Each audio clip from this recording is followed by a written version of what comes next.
The goal of this video is really just to make displacement look decent, and I'll show you any bugs and issues that I've found along the way and hopefully how to fix them, as well as go through a few different types of scenes and how I use displacement maps in my workflow in Unreal Engine. So we'll go through landscapes, architecture scenes, and some detail object scenes. Let's just jump straight in.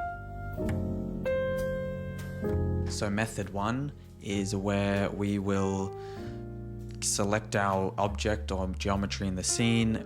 We're going to go to our static mesh. You just double click it here. This window should pop up, and we're going to enable nanite support and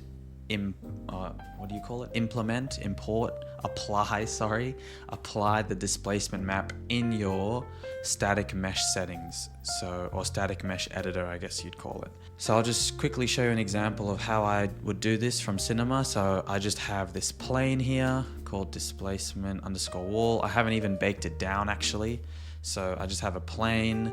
I've got some subdivisions in it, but actually it doesn't really matter because we're going to apply nanite to it anyway, but I have some subdivisions in it. Then I'm just going to do a file, export selected objects as, and FBX. Default settings should be fine. Now I'm just going to do an import of the file that we just exported. In the dialog box, you could also just say build nanite in the import settings. Everything else I'm pretty sure is the same. So then you just hit import. So now this is our FBX that we just imported. I'm gonna hide the original guy, drag this dude into the viewport and zero out the coordinates, and it'll snap into the right place because all the geometry I have in this scene is based off the same Cinema 4D scene coordinates that I just had, or the world coordinates. Now, I'm pretty sure the material I used, smooth layered rock. So I'm just gonna drag this guy onto the wall, and you'll see there's no displacement, right? Completely 2D flat plane. All the shading that we're getting is from the normal map that's built in. Now, what we want to do is, first, you're not gonna have this displacement texture. You'll probably just have these four objects. So what we wanna do is, you wanna grab your ORDP. This is a packed texture asset that Quixel makes, and I'm pretty sure ORD is occlusion for ambient occlusion, then roughness, and then displacement. So this is ambient occlusion, green channel is roughness, and the blue channel is displacement. So we just care about the displacement channel. So what we can do, if I close this guy, what I like to do is I'll just select the pack texture, duplicate it by pressing Ctrl D, and then at the end, I'll just add displacement. Hit enter, give it a second, and now just double click and open it up. So remember again, we just want the blue channel, which is the displacement, and to isolate that, first thing we want to do is change from texture group to no bitmaps. Then scroll down the details panel some more and find source color settings. In the source color settings, we want the encoding override to be linear, and then the color space from none to custom. Now it'll go black. We want to tell the engine, hey, we want all the values in the blue channel, which is displacement, and then also all the values in the white channel, which I want to say is the alpha, but I'm not 100% sure. But once you do that, now we have extracted the displacement map. And just to check and make sure we have that, I'm gonna open up the original, just isolate the blue, and when I swap between the two, they look pretty similar. There is some more banding happening in the original, and I'm not sure if I'm losing data by doing this method. So if anyone else out there does have a better technique in Unreal Engine 5.3, please let me know. Now we have our displacement map. We can go back into our static mesh settings. So in your static mesh settings, you'll see on the right here in the details panel, enable nanite support should already be checked because we did that on the FBX import. But if you haven't, just check it and then hit apply. It's not a big deal. The main value, your trim relative error will probably be on 0 by default. This is kind of the main value that you'd be playing around with, as well as some stuff here we'll set in the displacement map. Let's actually first set the displacement map. So if I hit the plus icon here in add element, and then in texture, I will bring in, let me make this a bit smaller. I want to say it was this guy that we just saved out. Cool. So now we have our displacement map assigned, and then we hit apply. Nothing will happen yet because we have not told it a strength value and we have not given it a resolution amount. So at the moment, this sort of acts as a mesh density or mesh resolution controller or slider of, you know, how much detail you want from your displacement map. Render Bucket and Mr. 3D Dev, I think I want to say, but definitely Render Bucket has a great video going over these nanite settings in the mesh editor as well as the displacement map. So if you want some more detail, go and check his video out. I would say a good place to just start at is maybe 0.1. It's quite safe. You're not going to crash your engine. Make sure you do a save all here before doing all this, because it has crashed on me a few times when I try to push it. So yeah, like a 0.1 would be good. And then when I first started out, what I did, I just went, yeah, like a magnitude of 5 should work. And then I hit apply. And then I realized like nothing is happening at all. I think at least, maybe I can see some super slight movement when I would go in the wall like this. And I realized I actually need to bump up the strength a lot more. So from 5 I went to 50, and then I hit apply, give it a sec, and now you'll see we actually, if I go to the backside, you'll see we're actually getting displaced geometry now in the scene. And if I go to this profile view here, you can see we're actually following the rock contours. And then if I go to Alt 2, which is wireframe, you can see nanite working, doing its magic. And then if I go to nanite visualization triangles, you can see nanite working right here. So if I go back to my mesh settings here, or static mesh editor, I found going down to 0.05 worked quite well, and then actually I wanted a bit more intensity on the rock formations. So I think I did 0.05 and then 100, and then hit apply. Now this could take your machine a while to calculate this, so just let it finish. If you've actually gone a bit lower on the trim relative error than 0.05 and it's really, you know, it's gone over 10 minutes and it still hasn't finished, I would probably just go to Task Manager and end task on Unreal, reopen it up, and then try 0.1, and then just go down by single decimals if you can. So that's just finished up here, and now you can see we are actually getting some proper displacement. So if I go to this viewport, let me go to cam 3 or maybe cam 2, and maybe I'll move this guy around. You can see the shadows on the left here are catching quite, they're actually being displaced by the rock formations. And if I also turn on my cam 2 light settings, which are a bit more top down, you'll see the displacement at work. Now, one thing to point out that I probably should have mentioned earlier, you might have support ray tracing on by default. This can mess up your mesh. As you can see here, gets all these weird shadow artifacts, everything goes wrong. I would suggest disabling it, and then that fixes all the shadows. And with large objects like this, I seem to have had no issues with it. So definitely do that if you have a camera shot that's sort of like this, flat on, you don't have any crazy shadows being casted from this rocky object, then you should be able to do it with no problem. So yeah, disable that support ray tracing. And actually, if I hide this, I found a nice location. Yeah, so this wall, I kind of just moved it around a bit until I found like a nice sort of rock formation in the displacement map that I liked, and then I can now go to my directional light here and sort of play around with it, and you'll see if I change, I think the pitch of it it's called, if I go a bit more top down, you can really start to see that displacement map doing work where the front is really being lit up quite nicely and is actually being properly displaced. You'll also notice as I get close, you can kind of see the stretching and the displacement happening. So definitely be aware of that. Like super close-up detail shots, you probably want to reduce the magnitude that I use. So for this one, I was able to go down to 0.03 for my final bake, and then I went 100 in the magnitude.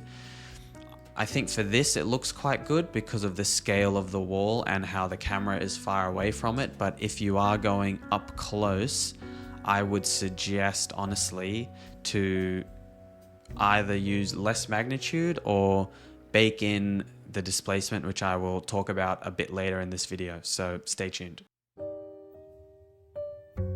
So for the second method, it'll be a bit more traditional, where we're going to be using a displacement map in the material editor. I've decided to do this in a more detail object type of scene. So maybe you have a product or a cinematic shot where you really want to capture the details of a material. So if I jump in to the material here, again, just another Quixel material. Oops, sorry, I've dragged that off the monitor. I scroll down to the parent material. All I have done is dragged, I think by default, this blue channel from the AR, AO, roughness and displacement packed texture is disconnected. All I've done is grabbed it, gone all the way to the right and input it in the surface material displacement input. I'm using substrate materials here, but you can do the exact same with the default UE4 material editor. I'm pretty sure this is actually, this is a conversion because it's using the old Quixel parent material. So you can definitely do this with the default material editor. This is all I've done. Now it won't work straight away. So what you need to do, you need to navigate to your project folder where you've saved this in your hard drive. So mine's here, and I've just gone to the config folder in the parent project folder. So within the config folder, you just want to find this default engine.ini file. Also, quick shout out to Mr. 3D Dev. I was watching his landscape displacement tutorial video, and that's where I picked up these tips. So just double click, open up your ini file in a text editor, any text editor, and then underneath render settings, I have just added these two console variables. So they launch with that. So just nanite allow tessellation 1 and then nanite tessellation equals 1. Once you've added those two things, restart your engine, and now you should have displacement working in your material. If it is not, what is happening is, if I go back to the parent material, I have the displacement input. If you scroll down here, you'll see displacement. So by default, it's on 4 and 5. So if I hit save, so once you hit save and it applies, you can see the default value is pretty strong, but it really all depends on your displacement map. So if I move around here, drag this down, you can see this is crazy. And you're getting like some weird geometry nanite artifacts. Speaking of nanite, by the way, you definitely want to make sure that your meshes are nanite enabled. Actually, if you just go to search for it in your content browser, you can hover, you can see nanite is enabled for this, and then this guy here, you can see I've split it up into two, which I'll explain in a sec. Nanite is also available here. By the way, if you're wondering how I clicked this and then navigated to it in the content browser, just select your object in the viewport and then hit Control B, and then it'll select the mesh in your content browser or the asset. So yeah, a magnitude of 4, way too strong. Let me turn that back down to 1. And then I think I had this on 0, and then hit apply. Give that a sec.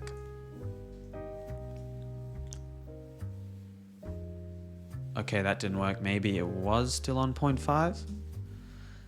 Let me hit apply again. There we go. Okay, so yeah, 1 and then 0.5. So that's pretty much like the material displacement map method of doing this. You just really got to plug in a displacement map into displacement input in the material, set your displacement magnitude in the shader settings, and then make sure you have nanite enabled on your meshes. And you'll see all this amazing detail that you're going to get from this mesh here. You see all the ridges, you can actually see it being displaced, and if I move it up, you can actually really get a good idea of how displacement is working. So again, this is just a Quixel material. Also quickly, the reason I separated this is because sometimes when you have a displacement map, you know, the mesh might displace weirdly, so I like having separate control of the placement. Like if I want to inset it a little bit, I can do that, and that way, you know, I have control over the height of the mesh as well as the height of the displacement map itself in the material. But yeah, this method definitely works quite well. However, I still think there's a better method for detail objects, so let me get to that now. So for this next section, I just wanted to give you guys a heads up on what I think could be a good workflow if you do really want some detailed displacement to look good in Unreal. And it kind of is, actually, let me just show you the comparison of applying displacement maps. So I have a plane here that has been displaced and then baked down, and I have displaced it using just a simple black and white checkerboard map. And then what I did was right click, connect and delete. And then I can now get rid of this displacer. And then I exported out another plane right next to it, not displaced at all. And then if we go back into Unreal, this guy on the left is the Cinema 4D displaced plane. And then this guy on the right, and I believe this guy here, is the nanite displaced plane. So let me double click and open him up. Yep, okay, so this mesh here that I have selected is being displaced with nanite, as you can see the checker pattern. And then this guy here, if I open him up, no nanite displacement. What you'll notice is, one, there's a few more artifacts in the nanite displaced one, and you'll see the displacement happens a bit differently. It's the exact same texture, but the corners look a bit different, and the way it displaces is a bit different. So here you can see it's straight up and straight down, and the way Cinema has done it, there's like a bit of a curve because of how it calculates polygons. It stretches the vertices out. It doesn't extrude them out directly above. And maybe there's a bit of blur in the edges. I'm not sure how it calculates that, but you can see the exact same map comes out different. So keep that in mind. And second, these two guys are using the exact same materials and have the exact same UV coordinates and unwrapped UVs. But when I do nanite displacement, it actually stretches the UVs along the displaced geometry. Whereas here, it tiles perfectly because this was all baked in. So these are a few things I would keep in mind when choosing whether to bake or not to bake. So definitely, again, keep that in mind. Also, there's one more thing I also want to show you with detailed displacement maps. You can see this mesh on the right. If I go to nanite triangles, you can see using nanite, but this mesh here is using the exact same displacement map as this mesh here. The only difference is this mesh on the right, it's using a displacement map. I put it in a displacer object like you saw here, and then baked it down in Cinema 4D and imported it into Unreal. And then obviously I enabled nanite so that it would be performant and not bog down the scene. So you can see it came through super nicely, like really smooth. I've got this glossy plastic on it, and you're not really getting any crazy artifacts, I would say. However, this mesh here, I've put in this was the displacement map. I've applied it to it, and I'm getting really weird results, to be honest. I don't know why it's coming out like this. It's got some weird shading happening. I've tried to disable ray trace shadows. It still doesn't fix the problem. And in the viewport, it looks actually, it doesn't even look half decent, to be honest with you. So if I just apply a basic material to this, you can see the shading is super weird with like a very detailed displacement map.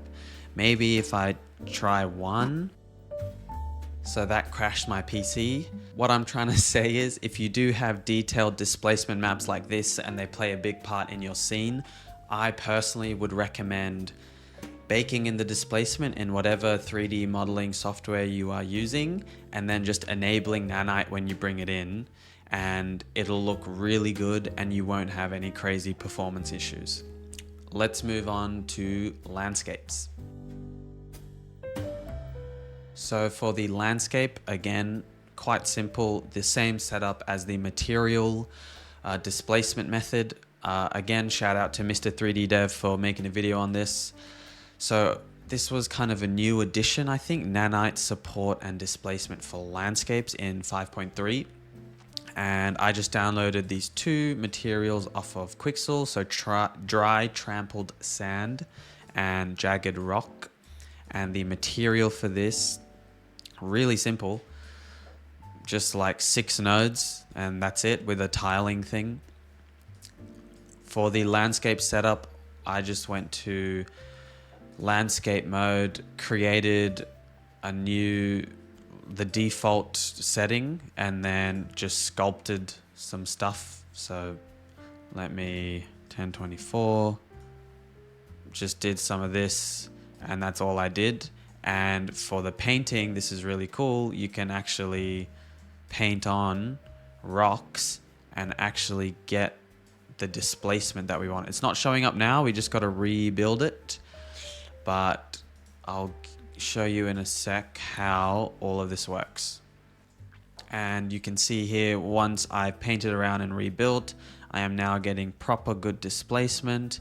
And in terms of tiling, it actually looks quite decent. And then the blending from the rock to the sand also looking quite good. So let me give a quick overview of the material setup and how this all works, and also a little bug that I found and how to fix it. So with this setup, it's the exact same as the Mr. 3D Dev tutorial. You just get your 2 sets of materials that you have. So these are my rock textures, these are my sand textures.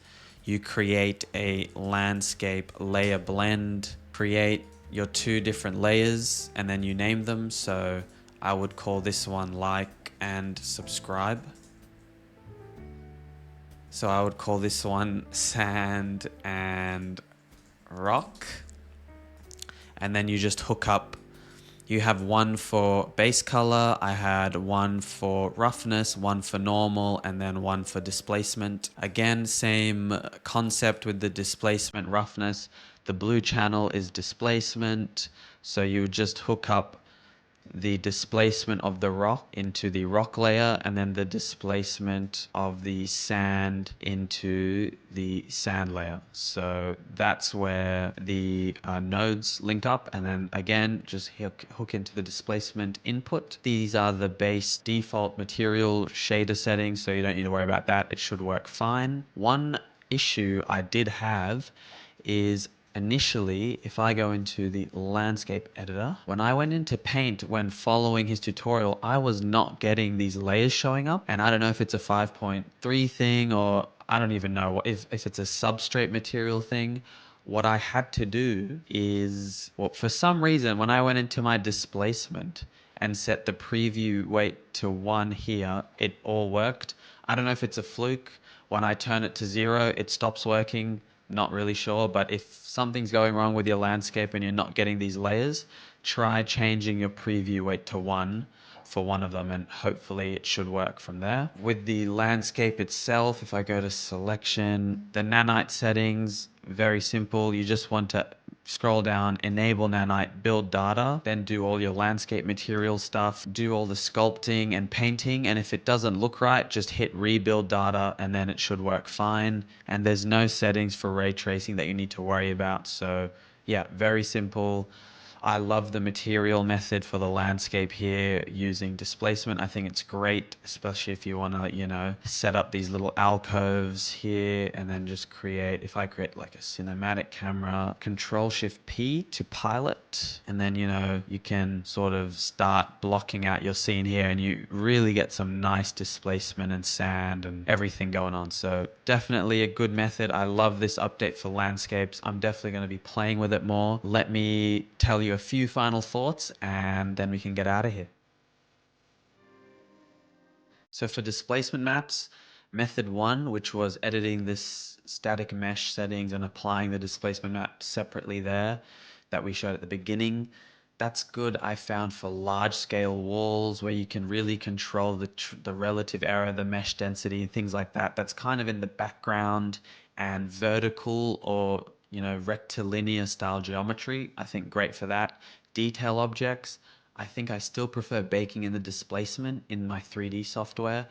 The material displacement way is still decent, but I think I'm still leaning towards baking my displacement in the 3D software. And then obviously here for landscapes, as you just saw, the material method definitely works amazingly well. You can paint in your displacement, blend a bunch of different layers together. I only showed 2 layers, but you can definitely do more. And again, shout out to Mr. 3D Dev and Render Bucket for their videos. They give great technical overviews of this. If you want to learn more, definitely check them out. Again, this video was to show my workflow from an art directing and 3D art perspective in terms of how I use displacement maps in Unreal Engine. Hopefully you learned something and you don't have too many issues. And if you did, leave them in the comments below. I'll try my best to help you guys out, and I will catch you in the next one. Peace. I would call this one like and subscribe.